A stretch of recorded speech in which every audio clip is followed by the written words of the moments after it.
Hi guys! Welcome to Jekotech TV! Smile ka muna dyan! Okay guys, let's go!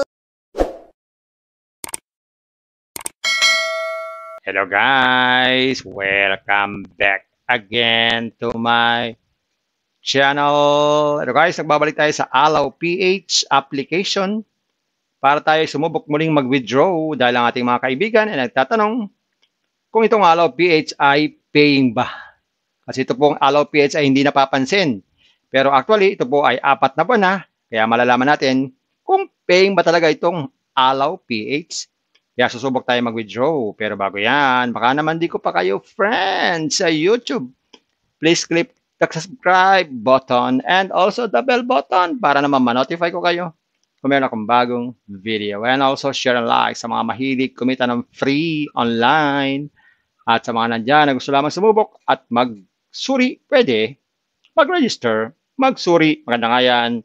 Marami nagsusuri sa sari-saring application na lumalabas sa ating internet world. And again, dito commercial para sa Allow PH. Sadya lamang tinitignan natin at sinusubukan muli para tayo po na-update.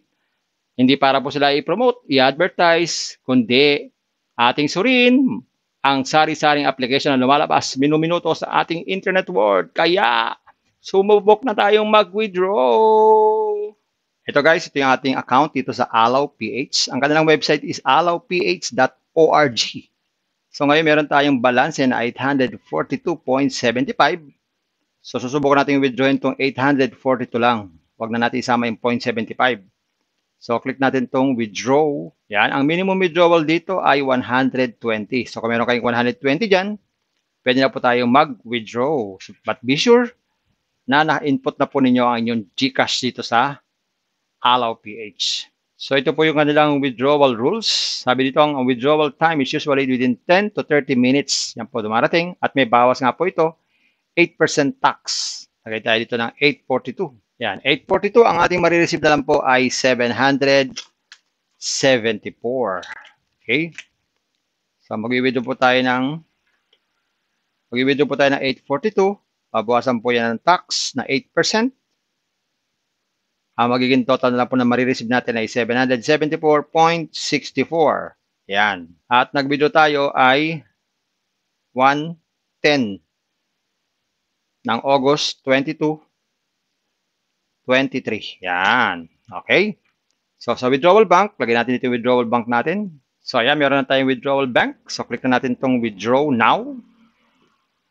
Yan, lagay tayo ng ating password. Iba po ito sa ating login password. Ito po ay withdrawal password lang. 6 numbers. Yan, ilagay na po natin ang ating withdrawal password. Click natin itong confirm. Yan, sabi dyan, withdrawal record, withdrawal amount 842.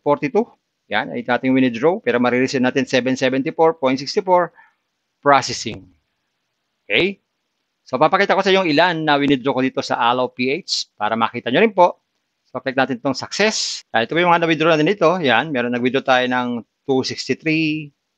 Meron tayong withdraw na 722. Meron din tayong withdraw 463. At meron din tayong withdraw 124. At marami pa pong iba.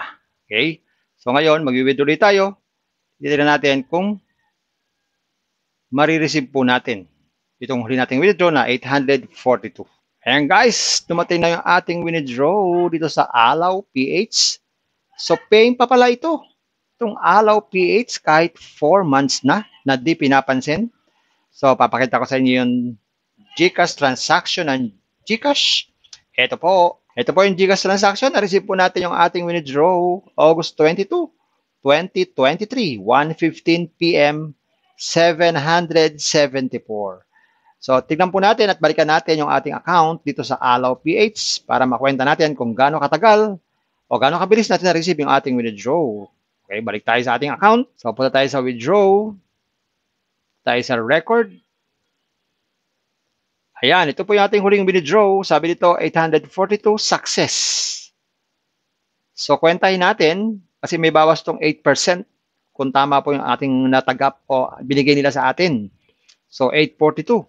So, 842 times 0.08 or 8% equals, tapos i-minus natin sa 842 equals, yan, 774 po 0.64. Inalis nila yung 64, nalugi pa ako.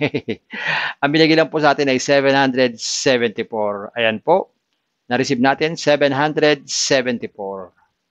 So, paying pa pala ito. Itong Allow PH. So, kung meron kayong 120 dyan, mag-withdraw na po kayo. Withdraw ng withdraw. So, ayan guys, nakakapag-withdraw pa rin pala. Dito sa Allow PH. Kahit 4 na buwan na pala ito. Ito pala ay paying, itong Allow PH. So, kung meron kayo i-withdrawin guys, mag-withdraw na po kayo. Huwag na pong patagal-tagalin. Withdraw po ng withdraw. And guys, lagi ko kayo nire-remind at pinapaalalahanan, hindi porket nakapag-withdraw tayo o nakapag-withdraw ko ay mag-i-invest na kayo. Mag-isip-isip muna, think twice, mag-search, magtanong-tanong bago mag-invest, and invest at your own risk. Invest what you can afford to lose. Kailangan po sobrang pera ang ating invest. Huwag yung ating mga buhay pamilya, bigyan po yung ulang pan-tuition fee at lalo na, huwag po tayo mangutang. Walang perang pag-invest, manatili po sa free. Meron po itong free, ipon-ipon lang, makakapag-withdraw din. At kung gusto nyo pa na maraming free, pasalan nyo po yung aking description box. Nandun po yung mga super legit na free application. Bisitahin nyo po. At sa mga nandyan na gustong sumubok o mag-try o magsuri, pag tayo po yung nag-sign up, makakakuha po tayo ng 10,000 na trial fund. At ang kikitain po nito ay pwede po nating withdrawin. So, sa pag-sign up, para po tayo makapag-suri o makapag-try, lagay po tayo ng cellphone number dito. Dapat po legit. Tapos, click nyo dito yung verification code, tapos password. So, dapat po legit po ang ating cellphone para makuha nyo po yung OTP. Tapos, click nyo po itong confirm. So, sa kabuuan ng application na to, panoorin nyo lang po yung nauna kong video. Lalagay ko po yung link sa description box para mapag-aralan nyo po. Hi guys! Welcome to Jekotech TV! Smile ka muna dyan! Okay guys, let's go!